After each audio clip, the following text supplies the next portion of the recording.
பிரார்த்தனை கேட்டருளும் கிறிஸ்துவே தயவாய் கேட்டருளும். விண்ணக தந்தை பிதாவே, உலகத்தை மீட்ட சுதன் தேவா, பரிசுத்த ஆவி இறைவனே, எம்மேல் இரக்கம் வைத்தருளும். புனிதம் நிறைந்த மாமரியே, இறைவனின் புனித மாதாவே, கன்னியரில் உயர் கன்னிகையே, எங்களுக்காக வேண்டிக் கொள்ளும். கிறிஸ்துவே மாதாவே, திருச்சபையோரின் மாதாவே, திருவருட்கொடைகளின் மாதாவே, எங்களுக்காக வேண்டிக் கொள்ளும். மகாமரி மாதாவே, அழகற்ற கன்னி மாதாவே, மாசற்ற கன்னி மாதாவே, எங்களுக்காக வேண்டிக் கொள்ளும். கன்னிமை மாதாவே, பேரன்புக்குரிய மாதாவே, பெருமிய பாலன மாதாவே, எங்களுக்காக வேண்டிக் கொள்ளும். நல்ல ஆலோசனை மாதாவே, சிருஷ்டிகருடைய மாதாவே, எங்கள் மீட்பரின் மாதாவே, எங்களுக்காக வேண்டிக் கொள்ளும். பேரன்பை உடைய மாதாவே, வணக்கத்துக்குரிய மாதாவே, புகழுக்குரிய மாதாவே, எங்களுக்காக வேண்டிக் கொள்ளும். சக்தி நிறைந்த கன்னிகையே, இரக்கம் மிகுந்த கன்னிகையே, விசுவாசியான கன்னிகையே, எங்களுக்காக வேண்டிக் கொள்ளும்.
வாழ்ந்திடுவோம் கூடுங்கள். வாருங்கள் வாருங்கள் தந்தையில் வாருங்கள், பாடுங்கள் பாடுங்கள் இயேசுநாமம் பாடுங்கள். வாருங்கள் வாருங்கள் தந்தையில் வாருங்கள், பாடுங்கள் பாடுங்கள் இயேசுநாமம் பாடுங்கள்.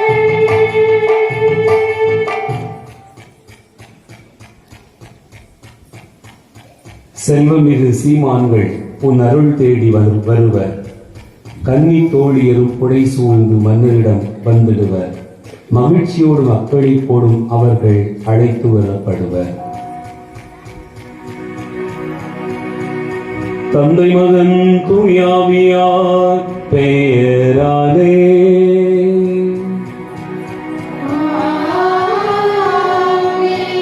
நம் ஆண்டவராகிய இயேசு கிறிஸ்துவின் அருளும் கடவுளின் அன்பும் தூய ஆவியாரின் நட்புறவும் உங்கள் அனைவரோடும் இருப்பதாக.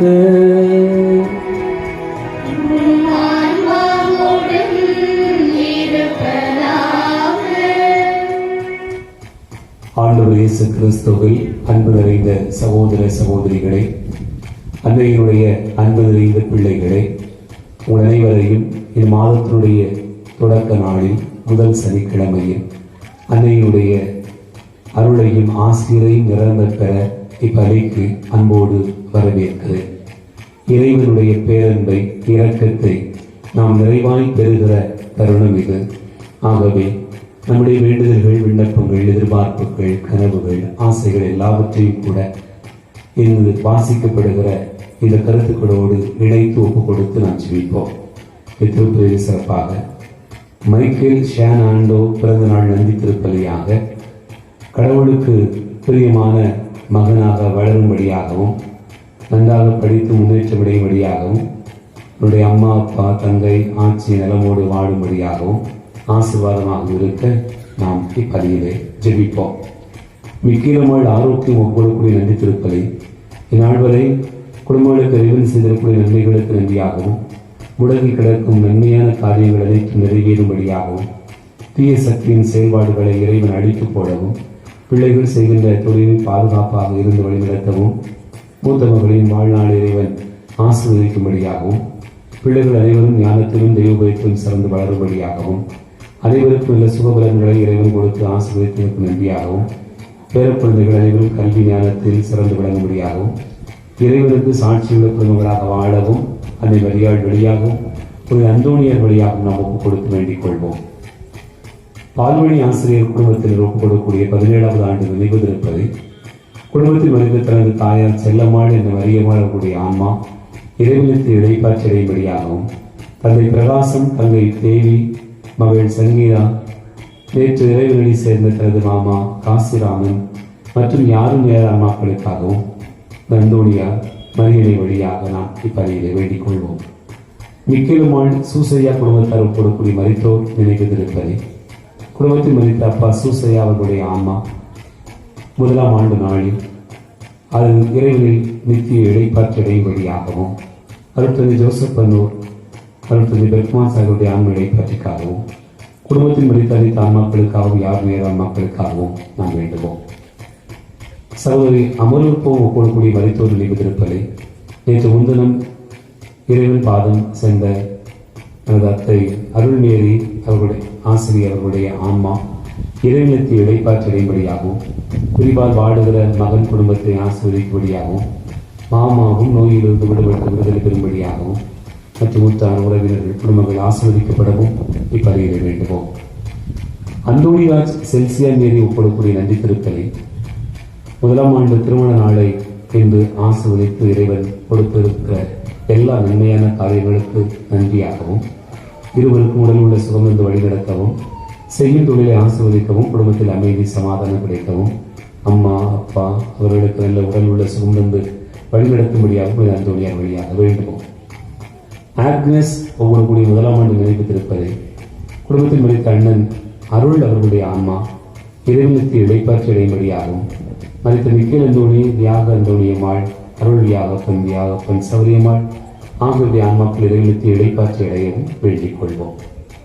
அன்பார்ந்தவர்களே, ஆண்டவருடைய திருமுன்னிலையில் நாம் இருக்கிறோம். நம்முடைய வேண்டுதல்களை விண்ணப்பங்களையும் அவர் கேட்பார்.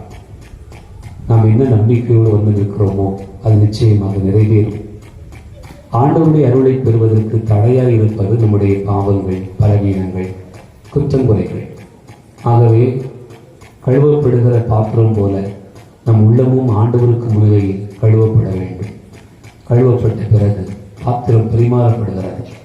அதே போல நாமும் நம்முடைய பாவங்களுக்கான கழுவுதலை ஆண்டவருடைய இரத்தத்தால் பெறுகிறோம். ஆகவே அதை பெரும்பொருட்டு நாம் நம்முடைய பாவங்களை நினைத்து பார்ப்போம், மனதிருத்துவோம், மன்னிப்பு கேட்போம். இப்பணியிலே ஆண்டவருடைய ஆசைக்காக ஜெபிப்போம்.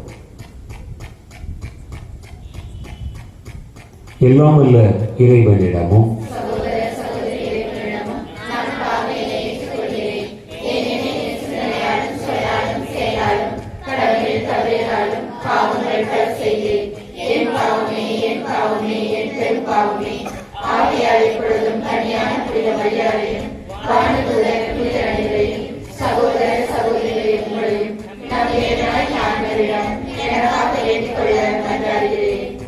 எல்லாம் அல்ல இறைவன் நம் மீது இரக்கம் வைத்து நம் பாவங்களை மன்னித்து நம்மை நிலைவாழ்வுக்கு அழைத்து செல்வாராக.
மன்றாடுவோமாக.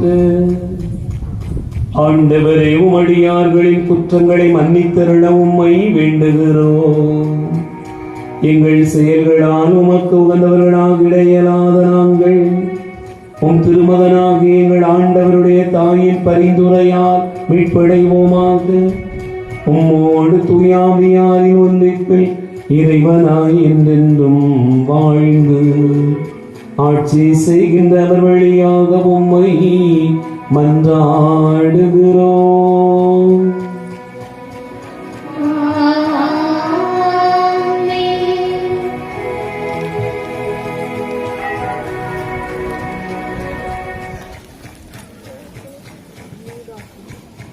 முதல் வாசகம். வலுவாதபடி உங்களை காக்கவும் மாசற்றவர்களாய் நிறுத்தவும் வல்லவர் கடவுளே. திருத்தூதர் யூதா எழுதிய திருமுகத்திலிருந்து வாசகம். அதிகாரம் 1 இறைவார்த்தைகள் 17 மற்றும் 20 முதல் 25 வரை. திருத்தூதர் யூதா எழுதிய திருமுகத்திலிருந்து வாசகம். அதிகாரம் 1 இறைவார்த்தைகள் 17 மற்றும் 20 முதல் 25 வரை. அன்பார்ந்தவர்களே, நம் ஆண்டவர் இயேசு கிறிஸ்துவின் திருத்தூதர்கள் முன்னெடுத்த வார்த்தைகளை நினைவில் கொள்ளுங்கள். தூய்மை மிகு விசுவாசத்தை அடிப்படையாக கொண்டு உங்கள் வாழ்வை கட்டி எழுப்புங்கள். தூய ஆவியின் துணையுடன் வேண்டுதல் செய்யுங்கள். கடவுளது அன்பில் நிலைத்திருங்கள். என்றுமுள்ள நிலைவாழ்வை பெற நம் ஆண்டவர் இயேசு கிறிஸ்துவின் இரக்கத்தை எதிர்பார்த்திருங்கள். நம்ப தயங்குவோருக்கு இரக்கம் காட்டுங்கள். வேறு சிலரை அழிவு தீயிலிருந்து பிடித்தெழுந்து காப்பாற்றுங்கள். மற்றும் சிலருக்கு இரக்கம் காட்டும் போது எச்சரிக்கையாயிருங்கள். ஊனியல்பால் கரைப்பட்ட அவர்களது ஆடையையும் வெறுத்து தள்ளுங்கள். வலுவாதபடி உங்களை காக்கவும் தமது மாட்சி திருமுன் மகிழ்ச்சியோடு உங்களை மாசற்றவர்களாய் நிறுத்தவும் வல்ல நம் மீட்பராகிய ஒரே கடவுளுக்கு நம் ஆண்டவர் இயேசு கிறிஸ்துவின் வழியாய் மாட்சியும் மாண்பும் ஆற்றலும் ஆட்சியும் ஊழி காலந்தொட்டு இன்றும் என்றென்றும் உரியன. ஆமென். இது ஆண்டவர் வழங்கும் அருள்வாக்கு.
நீடிய ஆயுளை உனக்கு தந்து நலன்களினால் நிறைவழிப்பேன்.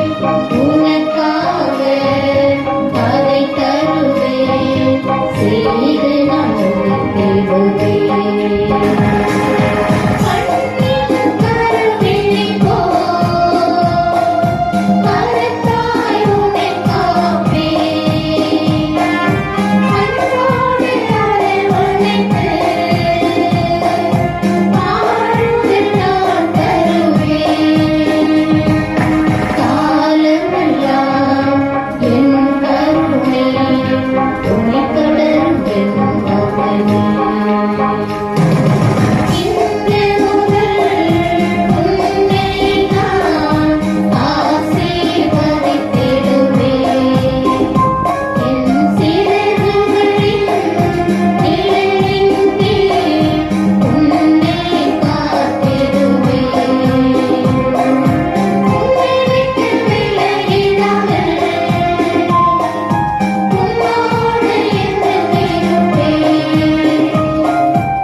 என்னென்ன அற்புத ராகங்களே உன்னை வாழ்த்திடுவே.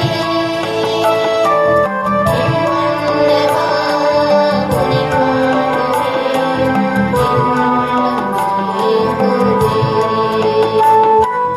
என் மன்னவா உன்னை பாடுவேன், என் உள்ளம் ஏங்குதே.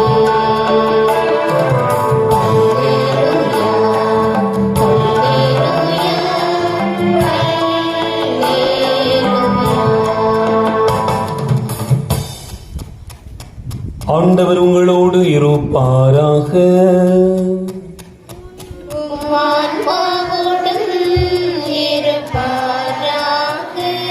தூய மார்க்கு எழுதிய நற்செய்தியிலிருந்து வாசகம். ஆண்டவரே மாட்சி உமக்கே.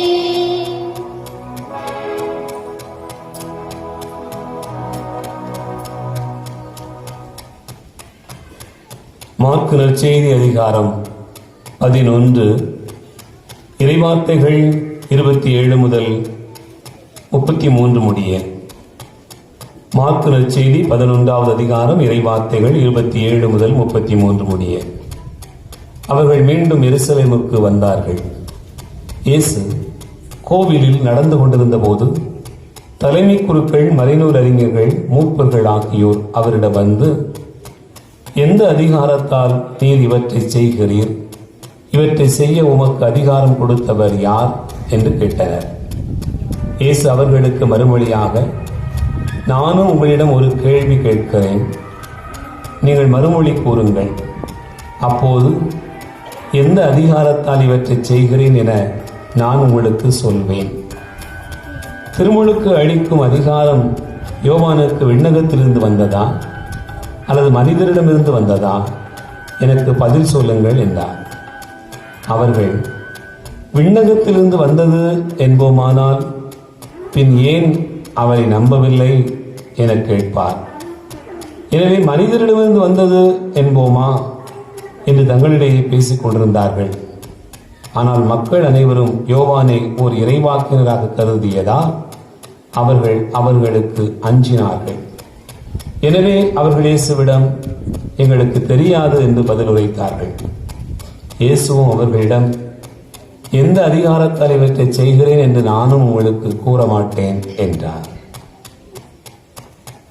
ஆண்டவரின் அருள்வாக்கு.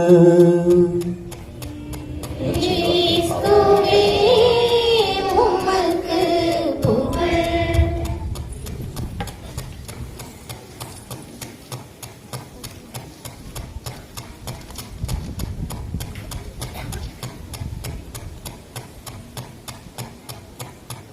ஆண்டவர் இயேசு கிறிஸ்துவில் அன்பு நிறைந்த சகோதரர்களே, சகோதரிகளே, அமலோற்பவ அன்னையினுடைய அன்பு நிறைந்த பிள்ளைகளே, உங்கள் அனைவருக்கும் இயேசுவின் இனிய நாமத்தில் அன்பு கலந்த வணக்கத்தையும் வாழ்த்துக்களையும் தெரிவித்துக் கொள்கிறேன். ஒரு இனிமையான மாலை பொழுதில் எல்லாரும் ஏதாவது ஒரு வேலைகளிலே மிகுந்த ஆர்வத்தோடு இருக்கிற நேரத்தில் நாம் ஆண்டவரோடு இருப்பதற்காக வந்திருக்கிற உங்களை உண்மையிலேயே பாராட்டுகிறேன், வரவேற்கிறேன். ஆண்டவர் இந்த நாளில் நமக்கு வெளிப்படுத்துகிற செய்தி என்ன என்பதனை நாம் தியானிப்போம். ஒரு நிமிடம் கண்களை மூடுவோம், கரங்களை குவிப்போம், ஆண்டவருடைய பிரசனத்தில் ஜெபித்து இறைவார்த்தை பகுதிக்கு போவோம். எங்கள் அன்பின் பரலோக பிதாவே, இதோ இந்த இனிய வேளைக்காக நாங்கள் உமக்கு நன்றி கூறுகிறோம். ஆண்டவரே, நீர் எங்களை அதிகமாய் அன்பு செய்கிறேன், எங்களை அதிகமாக தேடுகிறேன். இதோ இந்த நாளிலே, இந்த மாதத்தினுடைய தொடக்க நாளில் நன்றி கூறுவதற்காக கூடியிருக்கிறோம்.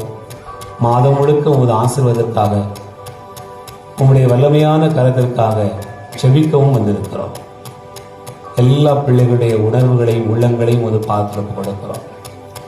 ஏராளமான நன்றிகளோடு வந்திருக்கிறோம். நன்றி கூறுவதற்கு மேலாக ஏராளமான தேவைகளோடும் வந்திருக்கிறோம்.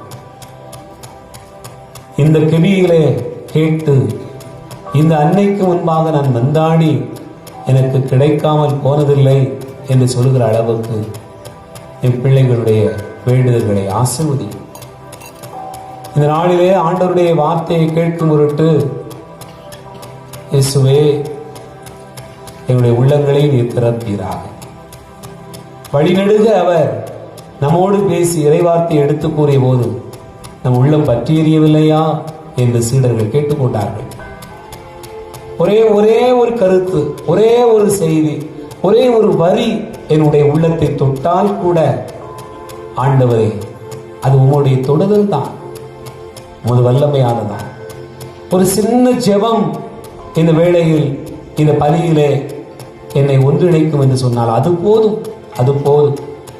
1000 நாட்கள் வேறு எங்காவது வாழ்வதை விடவும் ஆண்டவரே, உம்முடைய ஆலயத்தினுடைய முற்றத்தில் ஒரு நாள் தங்கி இருப்பது எவ்வளவோ மேலானது. அப்படியாக உணர்கிறோம். இந்த பொழுதை அப்படியாக உணர்கிறோம். இந்த பலி நேரத்தை அப்படியாக நினைத்து பார்க்கிறோம். நன்றி கூறுவோம். ஆசீர்வதி. ஜெபம் கேளு நல்ல பிதாவே. இயேசு வாழ்க, மரியே வாழ்க. இயேசுக்கே புகழ், இயேசுக்கே நன்றி. ஹல்லேலூயா, பிரைஸ் தி லார்ட், ஆமென். ஆண்டவர் இயேசு கிறிஸ்துவின் அன்பார்ந்த சகோதர சகோதரிகளே, இன்றைய முதல் வாசகத்தை நாம் நம்முடைய சிந்தனைக்காக எடுத்துக்கொள்கிறோம். யூதா புத்தகத்தை எடுத்து வைத்துக் கொள்ளலாம். ரொம்ப பெரிய அதிகாரமெல்லாம் இல்லை, ஒரே ஒரு அதிகாரம் தான். இந்த யூதாவினுடைய திருமுகத்திலே வாசிக்கு கேட்ட 1வது அதிகாரம் 17வது வசனமும் 20 முதல் 25 முடிய உள்ள வசனமும் நம்மை அதிகமாய் ஆழமாய் சிந்திக்க அழைப்பு தருகிறது. அன்பார்ந்தவர்களே, யூதா புத்தகத்திலே 24, 25வது வசனத்திலே முதல் பகுதியை நாம் வாசிக்கிற போது அங்கே குறிப்பிடப்பட்டிருக்கிறது, வழுவாதபடி உங்களை காக்கவும். தமது மாட்சி திருமுன் மகிழ்ச்சியோடு உங்களை மாசற்றவர்களாய் நிறுத்தவும் வல்ல நம் மீட்பராகிய ஒரே கடவுளுக்கு நம் ஆண்டவர் இயேசு கிறிஸ்துவின் வழியாய் மாட்சியும் ஆண்டும் ஆற்றலும் ஆட்சியும் ஊழிக்காலம் தொட்டு இன்றும் என்றென்றும் உரியன. ரொம்ப பெரிய வசனம், 2 வசனமாக சேர்த்து கொடுக்கப்பட்டிருக்கிறார். இதிலே நாம் வழுவாதபடி உங்களை காத்துக் கொள்ளுங்கள், அந்த சிந்தனையை மட்டும் எடுத்துக்கொள்ளலாம் என்று நினைக்கிறேன். வழுவாதபடி காத்துக்கொள்ளுதல் அப்படின்னா என்ன அர்த்தம்? இப்போ நம்ம இந்த ஆத்தோரம் போவோம், எங்கேயாவது போகும்போது அல்லது நல்ல மழை பெஞ்சு அப்படியே தண்ணி தேங்கி கிடந்து பாசி படர்ந்து கிடந்தா அப்ப என்ன சொல்லுவோம்? பிள்ளைங்க உங்க கூட நடந்து வந்தா என்ன சொல்லுவோம்? வலிக்கிறவங்கடா பார்த்து வா. இப்ப அதுல அந்த வசனம் தான், வலிக்கிறாம பார்த்துக்கங்க. சரிதான்? ஆண்டவருடைய வார்த்தை என்ன சொல்கிறதுன்னா, வழுவாமல் உங்களை காத்துக் கொள்ளுங்கள். என் அன்புக்குரிய சகோதர சகோதரிகளே, நான் ஒரு பங்கிலே பணியாற்றி கொண்டிருக்கிற போது ஒரு அண்ணன் தன்னுடைய மகனை கூட்டிட்டு வந்தார். பேசிட்டு இருந்தார். ஃபாதர், இவனுக்கு ஏதாவது 4 வார்த்தை நல்ல வார்த்தை சொல்லுங்க ஃபாதர். என்னாச்சுமே? என்ன சொன்னாலும் கேட்க மாட்டேங்க, என்ன சொன்னாலும் கீழ்ப்படிய மாட்டேங்க, யாரு சொன்னாலும் கேட்க மாட்டேங்க, என்ன செய்யறதுன்னே தெரியல. சத்தம் போட்டு பார்த்தாச்சு, ஒத்த பிள்ளை அடிச்சு பார்த்தாச்சு, அவன் பேசுற பேச்ச பார்த்தா இந்த பிள்ளையும் எனக்கு இல்லாம போயிருமோன்னு நினைச்சு பயந்துகிட்டு இருக்கிறேன் அப்படின்னு அவர் சொன்னார். என்னடா என்ன பிரச்சனை? அதெல்லாம் ஒண்ணுமே கிடையாது ஃபாதர், எங்க அப்பா சும்மா சொல்லிட்டு இருக்காருன்னா. அவர் பெரிய பிரச்சனையை கொண்டாந்து வச்சுட்டு நிற்காரு. அவன் என்ன சொல்லுதான்? ஒண்ணுமே இல்லை. ஏலே நீ கீழ்ப்படிய மாட்டேங்கிற, சொன்னடியே அது ஊர் உலகத்துல இல்லாதையா நான் செஞ்சு விட்டேன்னா, ஊர் உலகத்துல யாரும் செய்யாத வேலையா நான் செஞ்சு விட்டேன். ஏல அப்பா கடைக்கு போக சொன்னாருன்னு சொல்றாரு, நீ கடைக்கு போயிட்டு வந்துருக்க வேண்டியது, எத்தனை வேலை இருக்கு, கடைக்கு யாராவது போவாங்களான்னா ரொம்ப பிஸியா இருக்காங்க. அப்போ இப்படியா அவன் சொல்லிக்கிட்டே இருக்கான். நம்ம என்ன பேசினாலும் பதில் அடைச்சிருவோம். கடைசியா என்ன இது கட்டுக்கு சேராது போல இருக்கனே, என்ன செய்ய தெரியலனே அப்படின்னு கேட்கிறேன். ஃபாதர், வேற ஒண்ணுமே கிடையாது ஃபாதர், நான் சின்ன பிள்ளையில எப்படி இருந்தாலும் அப்படியே இருக்கான் ஃபாதர் அப்படின்னாரு. நான் சின்ன பிள்ளையில எப்படி இருந்தேனோ அப்படியே இருக்கான். ஆனா உங்களை பார்த்தா அப்படி தெரியலன்னு, ஆள் அப்படியே ரொம்ப என்ன சொன்னாலும் கீழ்ப்படிங்க. கோயில்ல நீங்க வந்து கும்பிடுறத பார்த்தா சாமியே நீங்க தான் சொல்ற மாதிரி இருக்கு, ஆனா இப்படி சொல்றீங்களே அப்படின்னு நான் கேட்டேன். இல்ல ஃபாதர், நான் அப்படிதான் சேட்டை பண்ணிக்கிட்டு இருந்தேன், ரொம்ப வம்பு பண்ணிக்கிட்டு இருந்தேன். ஒரு கட்டத்துல எங்க அம்மா செத்து போயிட்டா. எனக்கு கொஞ்சம் நல்ல விவரம் தெரிஞ்சு வரக்கூடிய நேரத்துல எங்க அம்மா செத்து போயிட்டா. அப்புறம் எங்க அப்பா மட்டும் வளர்த்துக்கிட்டு இருக்கும்போது நான் கிட்டத்தட்ட காலேஜ் படிக்க போயிட்டேன். அந்த பருவம் எனக்கு உலகமே அப்பதான் தெரிய வந்துச்சு. எனக்கு எல்லாத்தையும் பார்க்கிற போது, எல்லாருக்கும் அப்பா அம்மா வந்து பார்க்கிற போது, காலேஜில் இருக்கும்போது அவனுக்கு அவளுக்குன்னு சொல்லி எல்லாருக்கும் விசிட்டர்ஸ் வரும்போதெல்லாம் பார்க்கும்போது எனக்கு அப்படியே என்னவோ மாதிரி இருந்திருப்பாங்க. அப்பதான் எனக்கு ஒன்று புரிஞ்சிச்சு, நாம போற பாதை தப்பு, நாம நடந்துக்கிற விதம் தப்பா இருக்கு அப்படின்னு சொல்லி நான் புரிஞ்சுக்கிட்டேன். அப்பதான் எங்க அப்பா சொல்லி கொடுத்தது, எங்க அம்மா உயிரோடு இருக்கும்போது பேசின பேச்சு எல்லாமே எனக்கு புரிய வந்தது என்று சொன்னார். அதே போல என் பிள்ளை வளர்ந்து சங்கடப்பட்டு அதெல்லாம் தெரிஞ்சு அதுக்கப்புறம் அவன் மாறதுக்கு முன்னாடி தெரிஞ்சிடக்கூடாதா அப்படின்னு நான் நினைக்கிறேன். இப்ப நான் உங்ககிட்ட பார்த்து கேட்கிறேன், பட்டு திருந்தது நல்லதா, சொல்லி திருந்தது நல்லதா? பயங்கரமான கேள்வி கேட்டுப்பட்டேன் பாருங்க. சொல்லுங்க, பட்டு திருந்தது நல்லதா, சொல்லி திருந்தது நல்லதா? ஏசு வாழ்க, ஏசு வாழ்க. அந்த ரொம்ப அருமையான பிள்ளைகளா நீங்க சொல்லும் போது பார்க்கும்போது ரொம்ப ஆச்சரியமா இருக்கு. ஏன்னு சொன்னா நிறைய பேர் என்ன சொல்லுவோம்னு சொன்னா எப்போதுமே சொல்லுவோம், பட்டு தெரிஞ்சுக்கிட்டு எனக்கு யாரு சொல்லிக் கொடுங்க, நான் போய் இல்லை இந்த இடத்துல வேகமா போகாத, இந்த இடத்துல புதுசா வேலை நடந்துகிட்டு இருக்கு, பாலம் வேலை நடைபெறுகிறது அப்படி சொல்லி நல்ல போர்டெல்லாம் வச்சிருப்பாங்க. அப்ப இப்ப நம்ம ஊர்ல பால வேலை நடக்கு, இங்கெல்லாம் வேகமா வர மாட்டாங்க. நம்ம வேகமா போகணும்னு நினைச்சா கூட நம்ம ஆடு விடாது, நம்ம மாடு விடாது. அப்படித்தான் எல்லாம் மறிச்சு வழிமறிச்சு அப்படித்தான் போவோம். அதுலேயும் மெதுவா நிதானமா போவோம். அதுக்கும் காணாததுக்கு நம்ம நடுத்தருவெல்லாம் எவனாவது வேகமா போகணும்னு நினைச்சாமனா செத்தான். சரிதானா? ஏன்னு சொன்னா தண்ணி வரும், தண்ணியோட சேர்ந்து மண்ணும் உருண்டு நிற்குது. அப்படியே பாதையெல்லாம் வீட்டுக்கு வீடு ஒரு வெட்டு, அங்கே தண்ணி அப்படியா போகும். அதை மாதிரி இருக்கிறத பார்க்கணும். ஆனா சில இடங்கள்ல அப்படி போட்டிருப்பாங்க, நம்ம சொன்னா கேட்கவே மாட்டாங்க, யார் சொன்னாலும் கேட்க மாட்டாங்க. ரொம்ப ஸ்பீடா போய் அப்புறம் ஸ்பீட் பிரேக் பக்கத்துல போய் பிரேக்கை பிடிக்க முடியாம மிதிச்சா பின்னாடி இருக்கிற முதல்ல போய் சேர்ந்துருவான் முன்னாடி. ஏன் இன்னைக்கு வண்டிலாம் 2 லட்சம் ரூபா 2.5 லட்சம் ரூபா வண்டி சீட்டு. நான் ஒரு நாள் இப்படிதான் வண்டியில கார்ல போய்கிட்டு இருக்கும் போதே பாக்குறேன், என்ன இந்த பையன் வண்டி ஓட்டிக்கிட்டு இருக்கான், அந்த பொம்பளை நட்டமே நிக்கான்னு நினைச்சேன், இந்த பிள்ளைய நட்டமே நிக்கிறான்னு நினைச்சேன். அப்புறம் தான் என் கூட வந்து அதை சொன்னாரு, தம்பி நட்டமா தான் நிக்கிறான், அவன் உட்கார்ந்து தான் நிக்கிறான், இவன் கழுத்துக்கு மேல இவா கையை போட்டிருக்கான், எத்தாப்பரிய உயரத்துல உட்கார்ந்துருக்கான். அப்பதான் எனக்கு தெரிய வந்துச்சு. அந்த மாதிரி இன்னைக்கு வாகனங்கள்லாம் மாறி போச்சு. அதனால பிரேக்க போட்டா யார் முதல்ல போய் சேருவா? ஆமா, பின்னாடி இருக்கிறவங்களாம் இறங்குங்க அப்படின்னு கண்டக்டர் சொல்லும் போது நம்ம புரிஞ்சுக்கிடணும் அப்படின்னு நினைச்சுக்கிடணும். அந்த மாதிரியான ஒரு சூழ்நிலை. நீ பாருங்க, எனக்கு அன்பார்ந்த சகோதர சகோதரிகளே, சிலர் சொல்லுகிற போதே தெரிந்து கொள்வார்கள், சிலர் அனுபவத்தில் தான் அதையெல்லாம் அறிந்து கொள்கிறார்கள். நம்ம ஊர்ல அன்றைக்கே சொல்லி வச்சிருக்காங்க, காற்றுள்ள போதே தூத்திக்கொண்டு சொல்லுவாங்க. அப்ப எப்ப நமக்கு இது கற்றுத்தரப்படுகிறதோ அப்போதே நாம் நம்மை சரி செய்து கொள்கிறது என்பது மிக மிக முக்கியமானது. வலுவாதபடி உங்களை காத்துக் கொள்ளுங்கள். அன்புக்குரிய சகோதர சகோதரிகளே, உங்களை வலுவச் செய்வது அப்படின்னு சொன்னா என்ன அர்த்தம்? விழுந்து விடாதபடி உங்களை காத்துக் கொள்ளுங்கள். கீழே விழுந்துடாத அளவுக்கு உங்களை பார்த்துக் கொள்ளுங்கள்.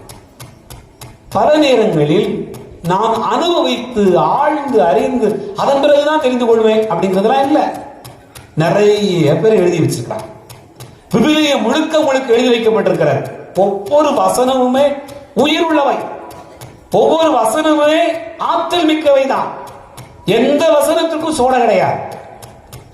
யாராவது பேசினது மறந்து போகும், யாராவது சொன்னது தெரியாம போகும், காணாமலே போயிடும். ஆனா ஆண்டவருடைய வார்த்தை எப்ப பேசினாலும், எப்ப வாசித்தாலும், எப்ப தியானம் பண்ணாலும் உங்களுக்கு அது உயிரோடதா இருக்கும். அது மாறவே செய்யாது. அதனால்தான் அந்த வசனங்களை வாசிக்கிற போது நாம என்ன செய்யணும்? காத்து கொள்ள வேண்டும். இந்த பைபிள்ல ஒரு பகுதி சொல்லுகிறது, உங்களுடைய பணத்தை ஒரு இடத்துல வச்சுக்கிட்டு போவாத, பயணப்படும் போது பணத்தை எதுல வைக்க கூடாதான்? ஒரு இடத்துல வைக்கக்கூடாதுன்னு சொல்றாங்க. அப்போ என் கூட ஒரு ஃபாதர் வருவார். அவர் எப்போதும் பார்த்தீங்கன்னு சொன்னா, கடைக்கு போயிட்டோம்னு சொன்னா இந்த பைக்கில் கையை விடுவார், அந்த கையில் எடுத்தாருன்னு காசு வந்துடும். அப்புறம் இந்த பைக்கில் கை விடுவார், இங்கேருந்து கையில் காசு எடுத்துவார். சட்ட பைக்கில் விடுவார், அப்போ திடீர்னு டிக்கெட் எடுத்து காசு எடுப்பார். எனக்கு ஆச்சரியமா இருக்கும், ஏய் ஒரு பணத்தை ஒரு இடத்துல வைக்க முடியாதாப்பா, ஒரு பர்ஸில் வைக்க முடியாதாப்பா? அதெல்லாம் எனக்கு பழக்கம் இல்லை. எல்லாரும் என்ன செய்வாங்கன்னு சொன்னா பர்ஸில் வச்சுக்கிடுவாங்க. பர்ஸ் போயிடுதுன்னு சொன்னா எல்லாம் போச்சு. அப்படிதானா? பர்ஸ் போச்சுன்னா எல்லாமே போச்சு. ஆனா அவர் வந்து அந்த பையில இந்த பையில, அப்பதான் அவர் சொல்லுவாரு, உன் பணத்தை ஓரிடத்தில் வைக்காது. நிறைய நேரங்கள்ல நம்ம நம்பிக்கையை அப்படிதான் கொண்டு போய் வைப்போம். சரிதானா? பேங்க்ல வச்சா ஒரே பேங்க், ஒரே இடம், குவிச்சு போடுறாரு. எடுத்தா ஒரே இடத்துல எடுக்கிறாரு, கொடுத்தா ஒரே ஆளுக்கு கொடுக்கறாரு, ஒரே ஆளுக்கு கடன் கொடுக்குறாரு. அவன் ஒரு 10 லட்சத்தை வாங்கிக்கிட்டு அப்புறம் என்ன செய்வான்? 10 லட்சம் கொடுக்கும்போது ஓடி ஓடி ஒரு 10 மாசம் உங்களுக்கு வந்து வட்டி இடைவிடாம கொடுத்துக்கிட்டே இருப்பான். நிறைய பேர் கொடுக்கலாம். 10 லட்சத்தை 10 பேர் கொடுத்துருந்தா கூட பாவப்பட்டாங்க. ஒரு சிலர் வந்து நான் கஷ்டப்பட்டு இருக்கும்போது கொடுத்தியே அப்படின்னு நினைச்சு கொடுக்கலாம். வெவ்வேறு அனுபவங்களா இருக்கலாம். ஒவ்வொருத்தருக்கும் வாழ்க்கையில் அனுபவம் மாறுபட்டு இருக்கிறார். ஆனால் விவிலியம் சொல்கிறது, உன்னை காத்துக்கொள்ளும் பொருட்டு, உன் ஆபத்தில் உன்னை காத்துக்கொள்ளும் பொருட்டு பணத்தை எப்படி வச்சிருன்னு சொல்லி. அப்ப எந்த வசனத்தை எடுத்துக்கொண்டாலும் உங்களுக்குள்ளாக ஒரு பெரிய மாற்றத்தை ஏற்படுத்துவதாகத்தான் அமைகிறார். அதனாலதான் வலுவாதபடி உங்களை காத்துக்கொள்ள வேண்டும் என்று சொன்னால் என்ன செய்யணும்? அன்பார்ந்தவர்களே, பிள்ளைங்க எளிதா திசை மாறி போயிருக்கு. இன்னைக்கு இருக்கக்கூடிய காலகட்டத்தில் எளிதா திசை மாறி போய்விடுகிறார். பறவைகள் திசை மாறி போனால் என்னவா? வீட்டுக்கு வர முடியல அப்படின்னு ஒரு சூழலை மாறிட்டுனா பறவைகளுடைய நிலைமை என்ன? அதே போல பறவைகளாய் வீடுகளில் இருக்கக்கூடிய குழந்தைகள் திசை மாறி போய்விட்டது என்றால் என்ன சொல்லி சரி செய்வீர்கள்? அந்த அண்ணன் என்கிட்ட பேசிட்டு இருக்கும்போது என்ன சொன்னாலும் சரி செய்ய முடியல அப்படி சொன்னார். பாருங்களேன், எப்போதும் செல்போன் வச்சிருக்கக்கூடிய பிள்ளைகளுக்கு நீங்க என்ன சொல்லி சரி செய்வீங்க? எப்போதும் குடிப்பழக்கத்தில் இருக்கக்கூடிய பிள்ளைக்கு நீங்க என்ன சொல்லி சரி செய்வீங்க? எப்போது குடிப்பழக்கத்தில் இருக்கக்கூடிய கணவருக்கு நீங்க என்ன சொல்லி சரி செய்வீங்க? அதே போல இடையே அவன்கிட்ட சேராதடா, அவ கூட சேராதம்மா, உனக்கு கெட்ட பேரு, உனக்கு நல்லது இல்லை அப்படின்னு சொல்லும் போது சேரக்கூடாத நண்பர்களிடம் திரும்ப திரும்ப சேர்ந்து அங்கதான் இருப்பேன், அப்படித்தான் இருப்பேன், இப்படித்தான் முடி வளர்ப்பேன், இப்படித்தான் இருப்பேன் அப்படின்னு சொல்ற பிள்ளைகளுக்கு நீங்க என்ன சொல்லி சரி செய்வீங்க? என்ன சொல்லி சரி செய்வீர்கள்? நண்புக்குரியவர்களே, வேலைக்கு போகலாம் ஆனா போக மாட்டான், வேலைக்கு போகலாம் ஆனா போக மாட்டா, வீட்டை பெருக்கலாம், கிளீன் பண்ணலாம், ஏதாவது வேலையை செய்யலாம், அம்மாவுக்கு ஒத்தாசையா இருக்கலாம், அப்பாவுக்கு ஒத்தாசையா இருக்கலாம், செய்ய மாட்டான். என்ன சொல்லி சரி செய்வீர்கள்? என் அன்பார்ந்த சகோதர சகோதரிகளே, 24 மணி நேரமும் செல்போன்ல ஒரே ஸ்டேட்டஸ், ஒரே காட்சி, ஒரே ஷார்ட்ஸ், இதே பார்த்துக்கிட்டு இருக்கக்கூடிய பிள்ளைகளுடைய வாழ்வுக்கு நீங்கள் என்ன பதில் சொல்வீர்கள்? அதே போல நம்முடைய வாழ்க்கை நிறைய சோதனைகள் நம்முடைய குடும்பங்களில் வருகிற போது என்ன சொல்லி சரி செய்வது? ஒரே ஒரு உதாரணம், உங்களுக்கு கீழ்ப்படியாத பிள்ளைகளுக்கு நீங்க என்ன சொன்னா அவன் சரியாவான்? இன்னைக்கு 11 ஏதோ மிஸ்டேக் பண்ணிட்டு டொக்கு அடிச்சிட்டேன், சரிதானா? இப்ப என்ன சொல்லி சரி செய்வீங்க கீழ்ப்படியாத பிள்ளைக்கு? என்னைய பாருடா, உங்க அம்மாவை பாருடா, உங்க தாத்தாவை பாருடா, இங்க பாரு பக்கத்து வீட்டுக்காரங்களை பாருடா, அந்த பிள்ளையை பாருடான்னு நிறைய சொல்லிக்கிட்டு இருப்போம். அதே போல இன்றைய முதல் வாசகம் திசை மாறுகிற திருச்சபைக்கு, திசை மாறி போகிற விசுவாசிகளுக்கு என்ன சொல்லி சரி செய்வது என்பதுதான் முதல் வாசகம், சரிதானா? திசை மாறி போகிற பிள்ளைகளை ஆண்டவர் பக்கமாக இழுத்து ஆண்டவர் மாட்சியோடு வருகிற போது அந்த மாட்சியின் திருமுன்னால் நிற்பதற்கான தகுதியுடையவர்களாக மாற்றுவதற்கு என்ன செய்யணும் அப்படிங்கிறத யூதா 5 வசனங்களாக நமக்கு சொல்கிறார். முதல்ல அவர் சொல்லக்கூடிய செய்தி என்னவென்று சொன்னால், அன்பார்ந்தவர்களே, திருத்தூதர்கள் உங்களுக்கு முன்னறிவித்த வாக்குறுதிகளை, வார்த்தைகளை நினைவில் கொள்ளுங்கள். திருத்தூதர்கள் உங்களுக்கு கற்றுக் கொடுத்ததை நினைவில் கொள்ளுங்கள். அன்பார்ந்தவர்களே, விவிலியத்திலே பார்க்கிறோம், திருத்தூதர் பணிகள் 2வது அதிகாரம் 8வது வசனத்தை எடுத்துக்கொள்ளுங்க. 38வது வசனம். திருத்தூதர் பணிகள் 2வது அதிகாரம் 38வது வசனம். அதற்கு பேதுரு என்ன சொல்கிறார்? நீங்கள் மனமாறுங்கள், உங்கள் பாவங்களிலிருந்து மன்னிப்பு பெறுவதற்காக ஒவ்வொருவரும் இயேசு கிறிஸ்துவின் பெயரால் திருமுழுக்கு பெறுங்கள், அப்பொழுது தூய ஆவியை கொடையாக பெறுவீர்கள் என்று சொல்கிறார். எவ்வளவு அழுத்தமான ஒரு செய்தி அப்படின்னு பார்த்தோம்னு சொன்னா, திருத்தூதர்கள் உங்களுக்கு முன்னறிவித்த வார்த்தைகளை நினைவில் கொள்ளுங்கள்.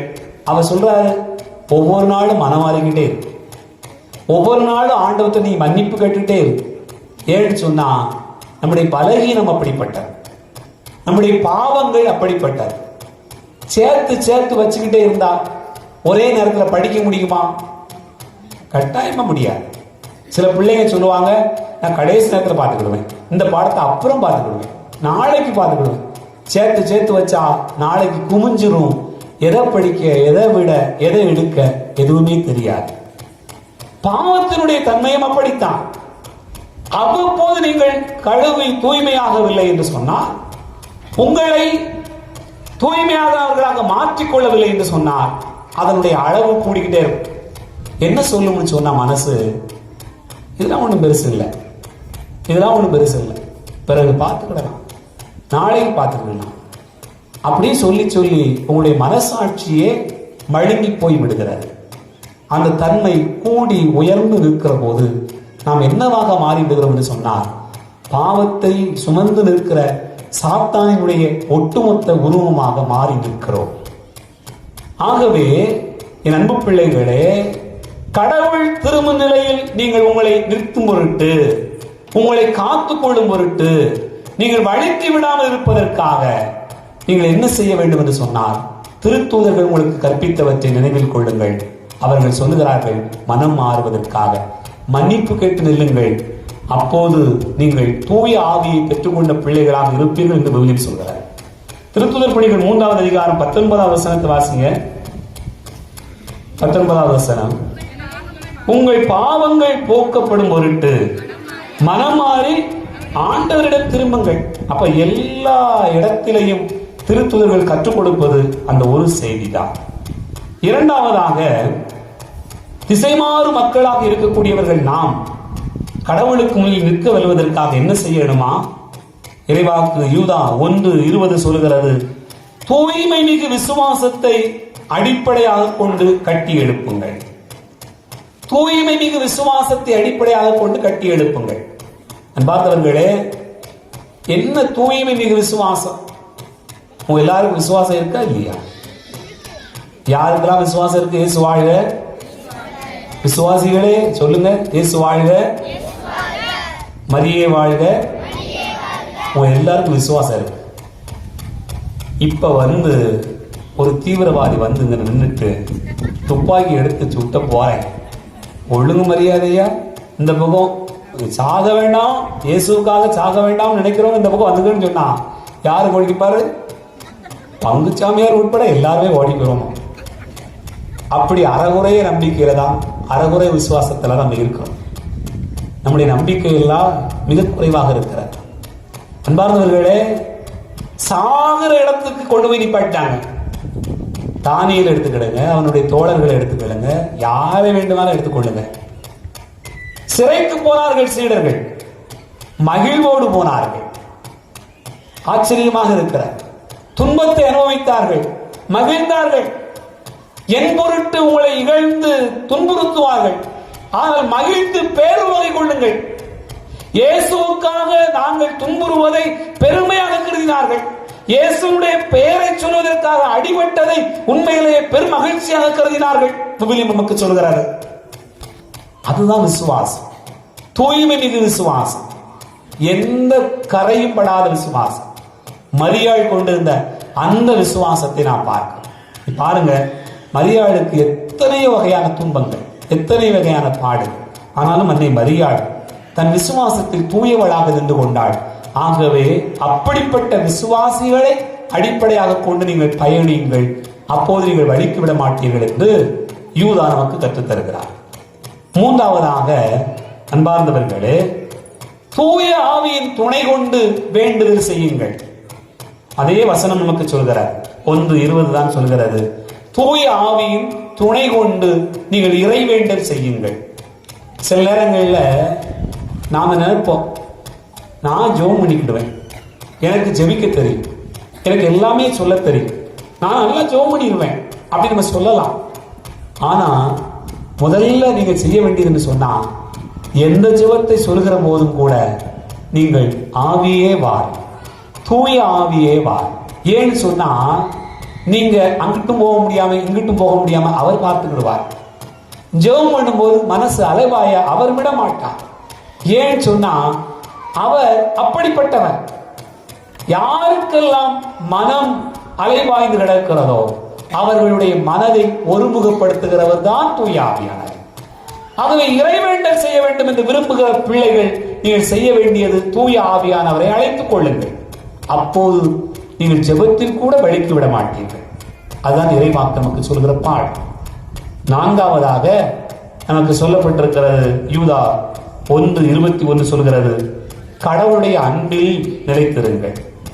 அன்புக்குரியவர்களே, இறைவனுடைய அன்பில் நிலைத்திருப்பர் அது நமக்கு தெரிந்ததுதான். நாம அன்பு செய்வதும் இறைவன் அன்பு செய்வதற்கு வித்தியாசம் இருக்கிறது.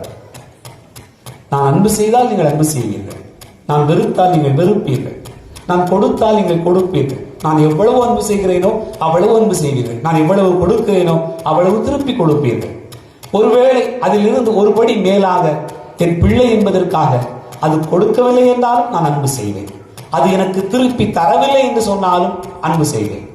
அங்கே கூட நான் கொடுத்துதான் அவன் நல்லா இருக்கான், நான் கொடுத்துதான் என் பிள்ளை இன்னைக்கு நல்லா இருக்கு, நான் கொடுத்த வீடு தான் அது, நான் கொடுத்த சொத்து தான் அது, நான் வாங்கி கொடுத்த வண்டி தான் அதுன்னு சொல்லிடலாம். அங்கு கூட அன்பு தான்.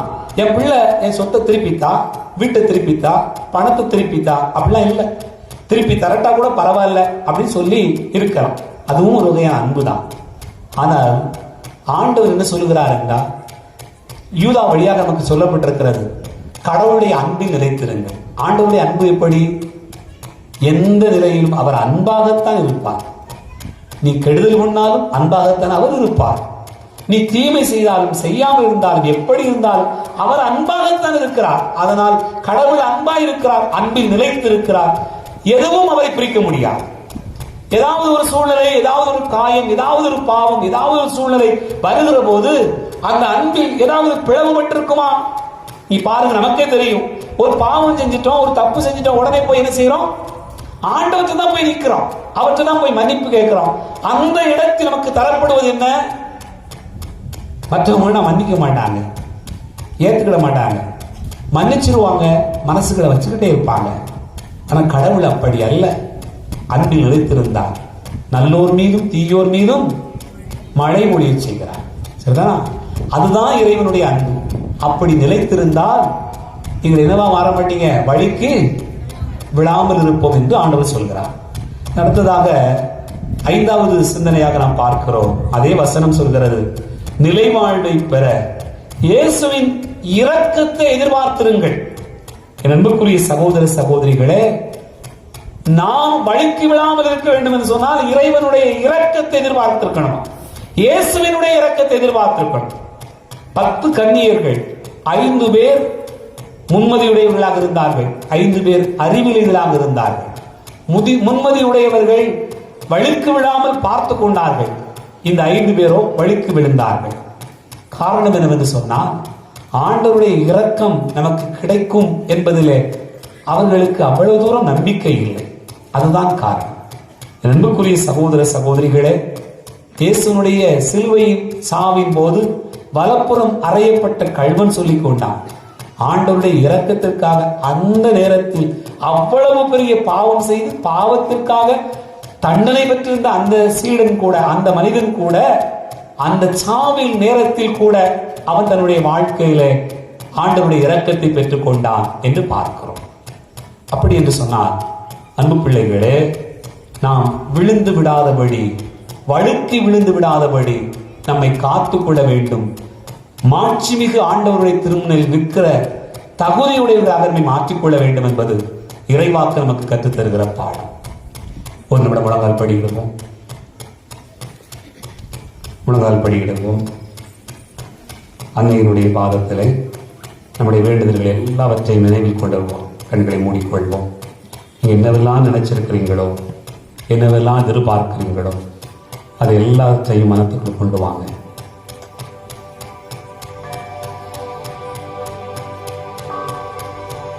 இன்னைக்கு இது வேணும், நாளைக்கு இது வேணும், பிள்ளைக்கு இது வேணும், கணவருக்கு இது வேணும், மனைவிக்கு இது வேணும், அண்ணனுக்கு இது வேணும், தங்கைக்கு இது வேணும். இப்படி இருந்தா எப்படி இருக்கும்? எல்லாம் கிடைச்சிடுச்சுன்னு சொன்னா, ஆண்டவரே, என் வாழ்க்கையில் நான் எப்படியெல்லாம் இருப்பேன். உம்மை தேடுவதும் உம்மை போற்றுவதும் உமது பாதத்தில் அமர்வதை விடவும் வேறு என்ன பெரிய பாக்கியம் எனக்கு வேண்டும். இப்படியாக பல நேரங்களில் நாம் நினைத்திருக்கலாம். அவை எல்லாவற்றையும் முன் வருவோம். ஆண்டவருடைய பாதத்தில் வைப்போம். கண்களை மூடிக்கொள்வோம். நீங்கள் நினைப்பதெல்லாம் சொல்லுங்கள். வாய் திறந்து சொல்லலாம், மனதிற்குள்ளாக சொல்லலாம். நீங்கள் சொல்லுங்கள், ஆண்டவரே இயேசுவே, என் வாழ்வை ஆசீர்வதி. அப்பா, எத்தனையோ முறை நான் பாவம் செய்தேன். உமது முன்னிலையில் நிற்பதற்கு தகுதி இல்லாதவனாக இருந்தேன். என் பாவங்கள் மலை போல் குவிந்து விட்டன. நாளும் பொழுதும் அதை சுத்தம் செய்தால் எத்தனை நாட்கள் எடுக்குமோ தெரியவில்லை. அவ்வளவு சுமையாய் இருக்கிறார். ஆனால் ஆண்டவரே, உமது இரக்கத்தை நினைத்து பார்த்தோம் என்று சொன்னால் என் பாவத்தின் அளவு ஒரு கடுகு அளவுதான். உமது இரக்கம் அவ்வளவாய் உயர்ந்தது. இயேசுவே, என் பாவங்களை மன்னியும். இயேசுவே, என்னை ஏற்றுக்கொள்ளும். என் குடும்பத்தில் யாரும் என்னை புரிந்து கொள்ளவில்லை, யாரும் என்னை ஏற்றுக்கொள்ளவில்லை. என்னை அன்பு செய்வதற்கு ஆளே இல்லாமல் இருக்கிறேன். அப்படி சொல்கிறவர்கள், இதோ ஆண்டவருடைய இரக்கம் மலை போல் இருக்கிறார். வந்தால் போதும், அவரை தொட்டால் போதும், அவர் முன்னிலையில் பார்த்தால் போதும், உங்களுக்கான ஆசீர்வாதம் உண்டு, நிச்சயமாக உண்டு, எல்லாருக்கும் உண்டு. ஆண்டவர் உங்களை அவ்வளவாய் உயர்த்துவார். தன் பிள்ளை தன்னை தேடி வருகிற போது அன்பு கொண்டு ஆற தழுவிக் கொள்கிற ஒரு தகப்பனை விடவும் விண்ணக தந்தை எவ்வளவாய் உயர்ந்தவர். உன்னையும் என்னையும் படைத்திருக்கக்கூடிய கடவுள் எவ்வளவு வலிமை வாய்ந்தவர். இந்த வேளையில ஒப்புக் கொடுங்கள். இயேசுவே, குடும்பத்தினுடைய சூழ்நிலைகளை ஒப்புக் கொடுக்கிறோம். குடும்ப பாரங்களை ஒப்புக் கொடுக்கிறோம். கடன் சுமைகளை ஒப்புக் கொடுக்கிறோம். நோயின் நொடிகளை ஒப்புக் கொடுக்கிறோம். எழுந்து நடக்க முடியாமல் இருக்கக்கூடிய பலவிதமான சுமைகளை ஒப்புக் கொடுக்கிறோம்.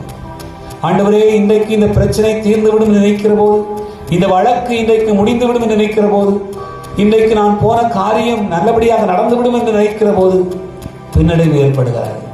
காரணம், பல வேளைகளிலே உண்மையிலே நம்பிக்கை கொள்ளாமல் மனிதர்களை நம்பிக்கொண்டு, மனிதர்களுடைய பேச்சுகளை நம்பிக்கொண்டு, அவர்கள் தருகின்ற காரியங்களை மனதில் கொண்டு போகிறோம்.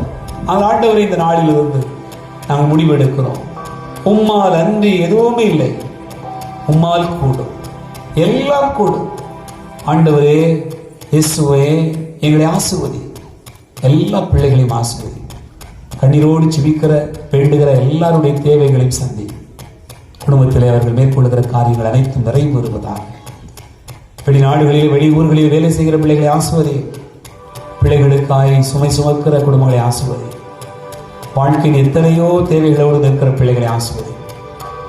நோய்கள் துன்பங்கள் நெருக்குகிற போது நம்பிக்கை தளர்ந்து போகிறோம், வழுக்கி விழுந்து விடுகிறோம். வீழ்ந்து போகாத அப்படி ஒரு விசுவாசத்தை நாங்கள் பெற வேண்டும் என்று எங்களுக்கு தந்திருக்கிறேன்.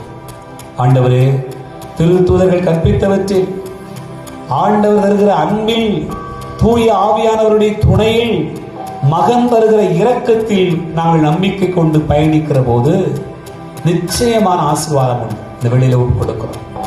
குடும்பங்களை ஒப்புக் கொடுக்கிறோம். கவலைகளை ஒப்புக் கொடுக்கிறோம். கண்ணீரை ஒப்புக் கொடுக்கிறோம். காட்டை ஒப்புக் கொடுக்கிறோம். ஆடு மாடுகளை ஒப்புக் கொடுக்கிறோம். எல்லாவற்றுக்கும் எல்லாருக்கும் தேவையான ஆசீர்வாதங்களை தான்.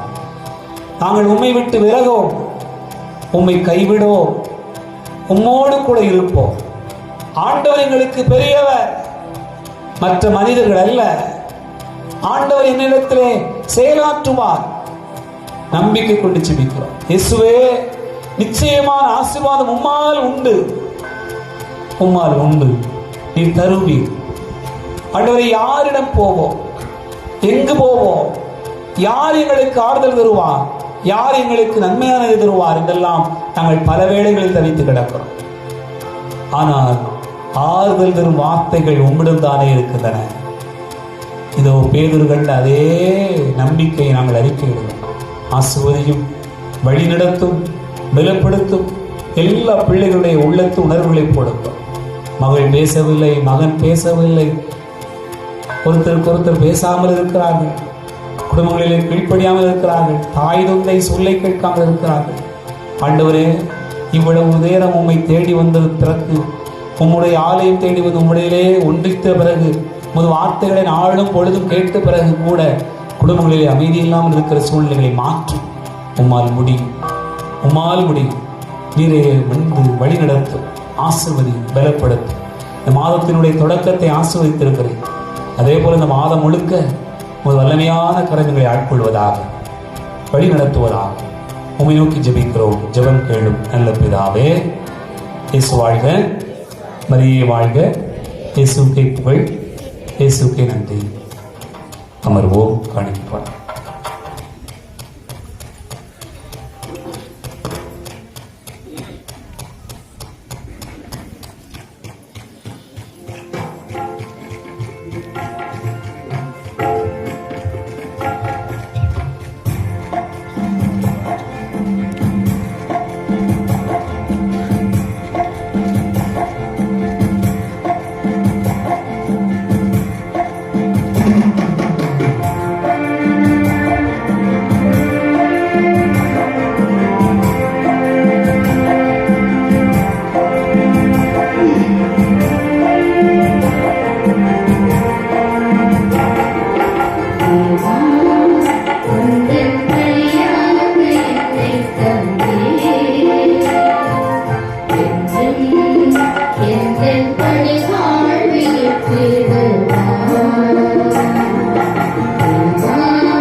சகோதர சகோதரிகளே, என்னுடையது உங்களுடையதுமான இந்த பலி எல்லாம் நல்ல தந்தையாக இறைவனுக்கு ஏற்றதாகும்படி செய்யுங்கள். ஆண்டவர் தமது பேரில் புரட்சிக்காகவும் ஆட்சிக்காகவும்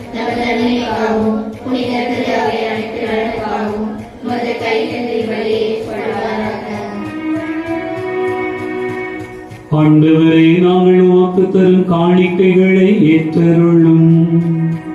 தூயாவியாரின் ஒளியால் ஒளிவிக்கப்பட்ட எங்கள் இதயங்கள் இந்த கன்னிமரியாவின் எடுத்துக்காட்டார் உம்முடையவற்றை என்றும் ஆவலாய் தேடவும் பாதுகாக்கவும் அருள வேண்டும் என்று எங்கள் ஆண்டவராகிய கிறிஸ்து வழியாக உம்மை மன்றாடுகிறோம்.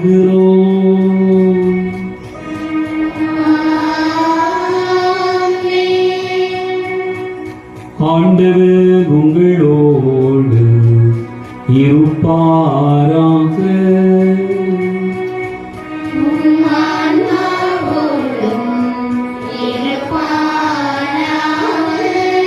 இதயங்களை மேலே எழுப்புங்கள்.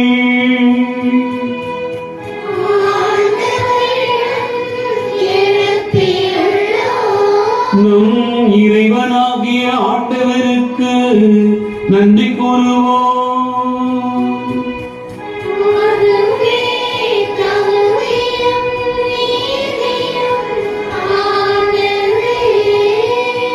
ஆண்டவரே, தூயவரான தந்தையே, என்றும் உள்ள எல்லாம் நல்ல இறைவா, இந்நாளுவிடத்திலும் நாங்கள் உமக்கு நன்றி செலுத்துவோம்.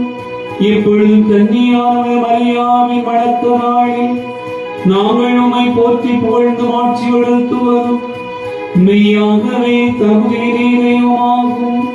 எங்கள் கடமையும் மீட்புக்குரிய செயலுமாகும். தூயாவின் நிழலிட்ட நன்மை உம்முடைய ஒரே திருமகனை கருத்தாங்கி தமது கன்னிமையின் ஆட்சியை நிலைத்திருந்து நிலையான ஒளியாக எங்கள் ஆண்டவர் இயேசு கிறிஸ்துவை உலகிற்கு தந்தருளினார். ஆகவே வானகடிகள் ஒன்று சேர்ந்து நாங்கள் உம்மை புகழ்ந்தோரை குரலாய் பாடுவதாவது.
உங்களுடைய கண்களை மூடி அப்படியே நம்மையே ஒப்பு கொடுப்போம்.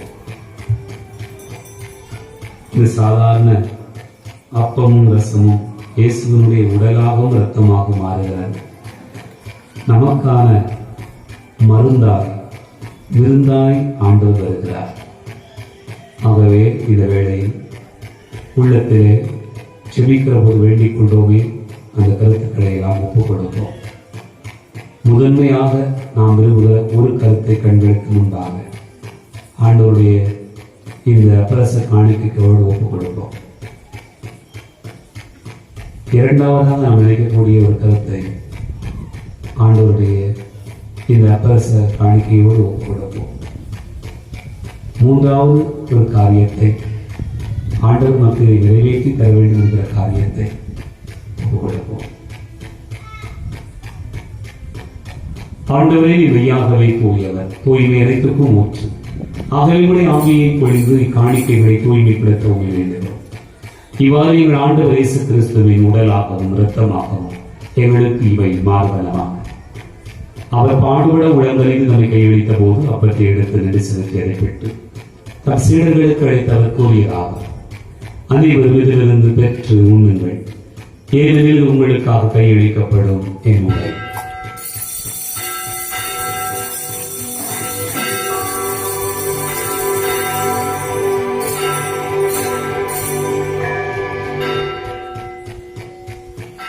அவனிடமே இரவு விருந்து இருந்தேன் கிண்ணத்தை எடுத்து மீண்டும் நன்றி கூறி தன் சீடர்களுக்கு அளித்து அவர் கூறியதாக, அனைவரும் இதிலிருந்து பெற்று பருதுங்கள். ஏனெனில் இது புதிய நிலையான உடன்படிக்கைக்குரிய இரத்தத்தின் கிண்ணம். இது பாவ மன்னிப்புக்கு உங்களுக்காகவும் பலருக்காகவும் சிந்தப்படும். இதை நினைவாக செய்யுங்கள்.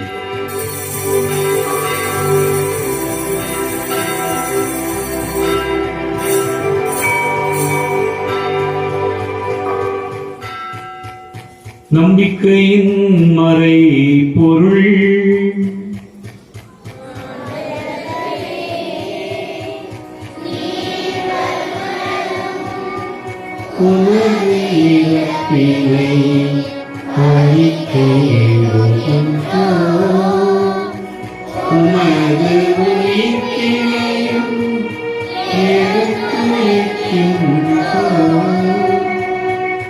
ஆகவே ஆண்டவரே, நாங்கள் கிறிஸ்துவின் இழப்பினை உயிர்ப்பினை நினைவு கூர்ந்து வாழ்வது மொத்தத்தையும் மீட்பளிக்கும் கிண்ணத்தையும் ஒப்புக் கொடுக்கிறோம்.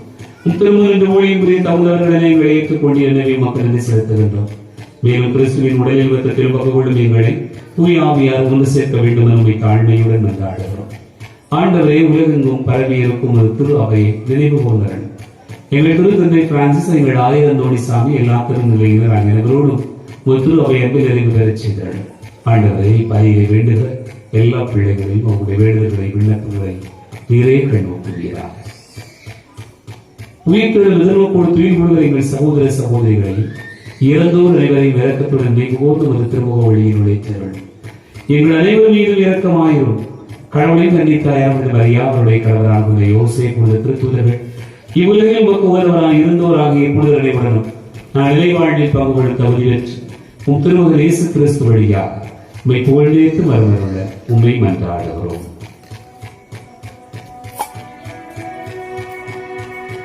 இவர் வழியாக இவரோடு இவரில் எல்லாம் வல்ல இறைவனாகிய தந்தையே, தூயாவியாரின் ஒன்றிப்பில் எல்லா புகழும் ஆட்சியும் என்றென்றும் உமக்கு உரியதே.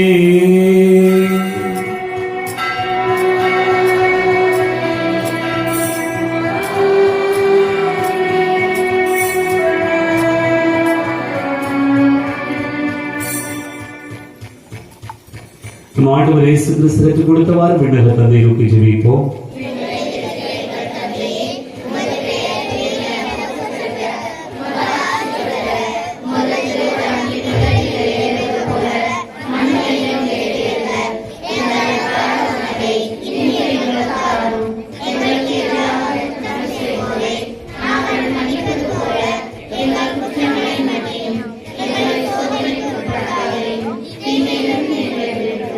ஆண்டவரை தீமை அனைத்திலிருந்தும் எங்களை விடுவித்து எங்கள் வாழ்நாளில் அமைதியை கனிவுடன் அருள உண்மை மன்றாடுகிறோம். முன் இரக்கத்தின் உதவியால் நாங்கள் பாவத்திலிருந்து எப்போதும் விடுதலை பெற்று யாதொரு கலக்கமும் நிலமாயிருப்போமா. நாங்கள் எதிர்நோக்கி இருக்கும் பேரின்பத்துக்காக மீட்பராக இயேசு கிறிஸ்து வருகைக்காகவும் காத்திருக்கின்றோம். ஆண்டவரே இயேசு கிறிஸ்துவை அமைதியை உங்களுக்கு விட்டுச் செல்கிறேன், என் அமைதியை உங்களுக்கு தருகிறேன் என்று திருத்தூதர்களுக்கு மொழிந்தீர். எங்கள் பாவங்களை பாராமல் மருத்துவமையின் நம்பிக்கையை கண்ணோக்கி மருத்துவத்திற்கு ஏற்பதற்கு அமைதியை ஒற்றுமையை வழித்த வேண்டியரா என்று வாழ்ந்து ஆட்சி செய்கின்ற நீரே. ஆண்டவருடைய அமைதி உங்களுடன் இருப்பதாக.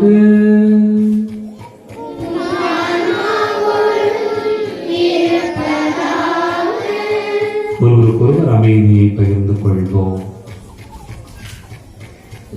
பாவங்களை போக்கும் தேவனின் செம்மறியே எங்கள் மேல் இரக்கமாயிரும். உலகின் பாவங்களை போக்கும் தேவனின் செம்மறியே எங்கள் மேல் இரக்கமாயிரும். உலகின் பாவங்களை போக்கும் தேவனின் செம்மறியே எங்களுக்கு அமைதி அளிக்கிறது.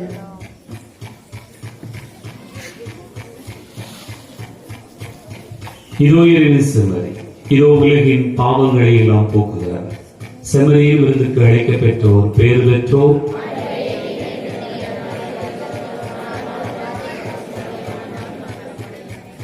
கிறிஸ்துவின் உடலுக்குமே காப்பித்து வாழ்வழிப்பதாக.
ஒரு பொன்னாள் என் நகரிலே நீ வரும் திருநாள் என் வாழ்வே.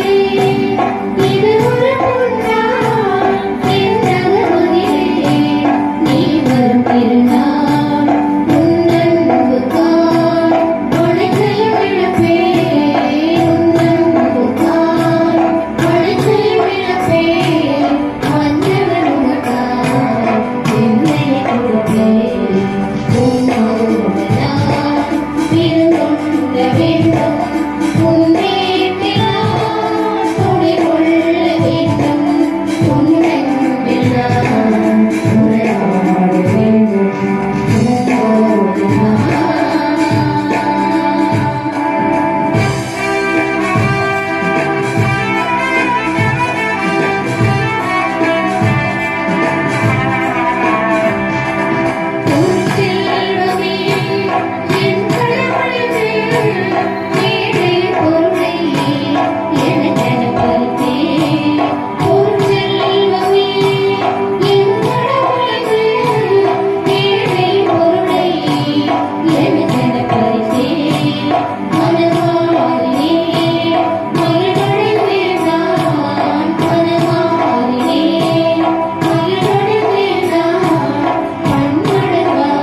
கிறிஸ்துவின் பாடுகள் என்னை தேற்றிட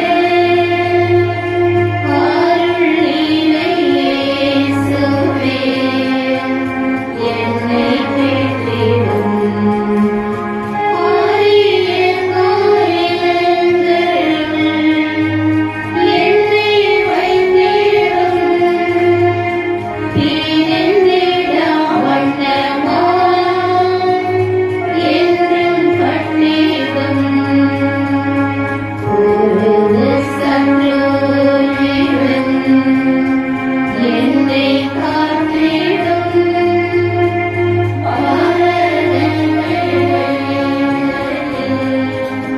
என்னை கூட்டிடும்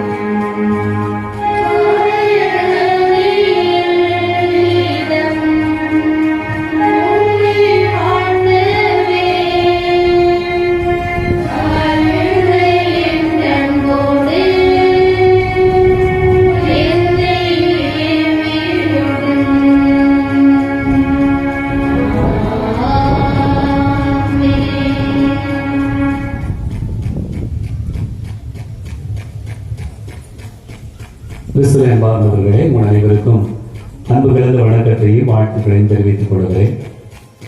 ஏற்கனவே திருவிழாவிற்கு முன்பாக அன்பை பொறுப்பாளர்களுக்கான ஒரு கூட்டம் வைத்த போது அந்த கூட்டத்தில் நான் பேசியிருந்தேன்.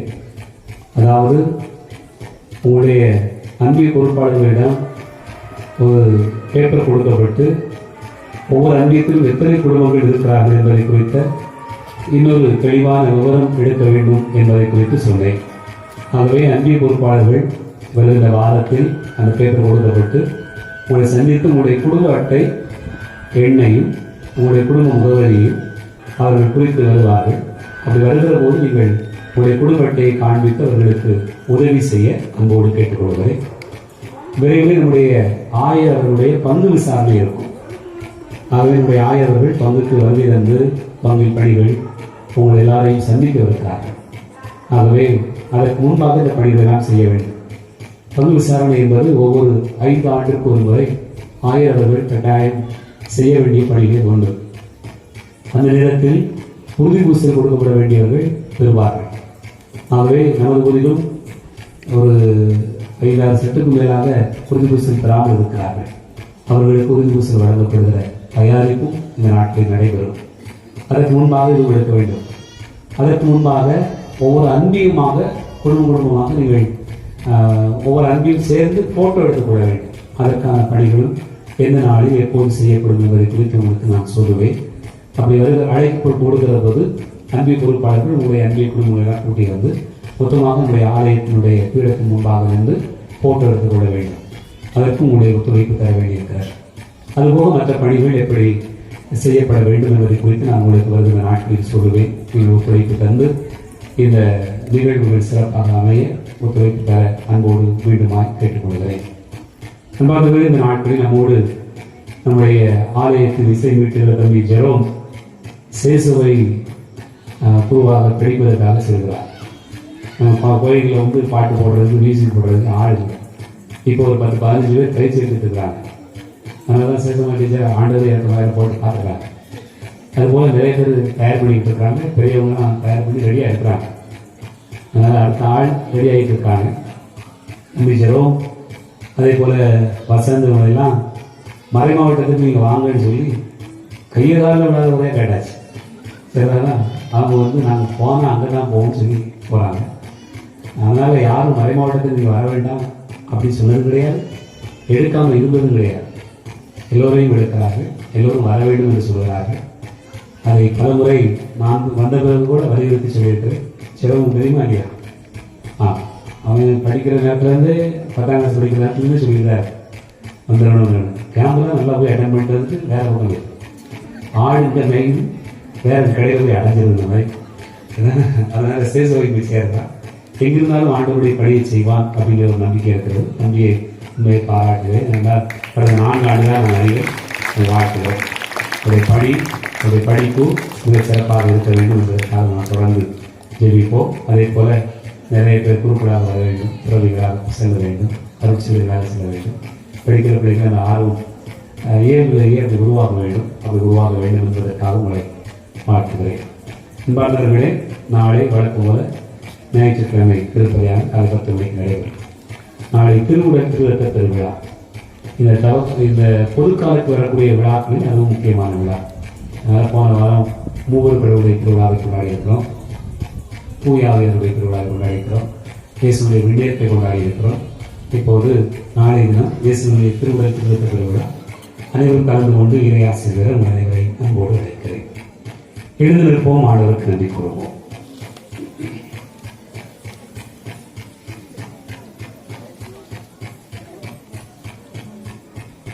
மன்றாடுவோமாக. ஆண்டவரே, மீட்புடையவர், நம்பிக்கையுடையவையாகும் அருளடையாளங்களால் நிறைவு பெற்ற நாங்கள் உம்மை பணிந்து வேண்டுகிறோம். புனித கன்னிமரியாவை பற்றுதலுடன் பெருமைப்படுத்தும் நாங்கள் அவருடன் இணைந்து இறை அன்பில் பங்கு பெறும் தகுதி பெற வேண்டும் என்று எங்கள் ஆண்டவராகிய கிறிஸ்து வழியாக உம்மை மன்றாடுகிறோம்.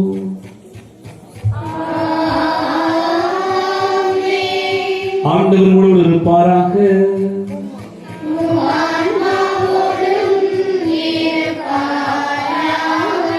எல்லாம் வல்ல இறைவன் தந்தை, மகன், தூயாவியா உங்களை ஆசீர்வதிப்பாராக.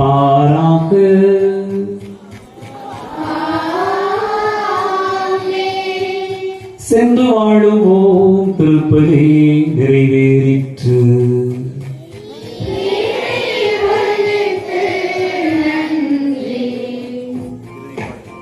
இறுதி பாடல் முடிந்தவுடன் அனைவருக்குமாக இங்கே தேடி எல்லாம் ஏற்பாடு செய்யப்பட்டிருக்கிறது. அறிந்து விட்டு செல்ல அன்போடு கேட்டுக்கொள்கிறேன்.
இயேசு ராஜா வாழ்க. தந்தை மகன் தூய ஆவியின் பேராலே ஆமென்.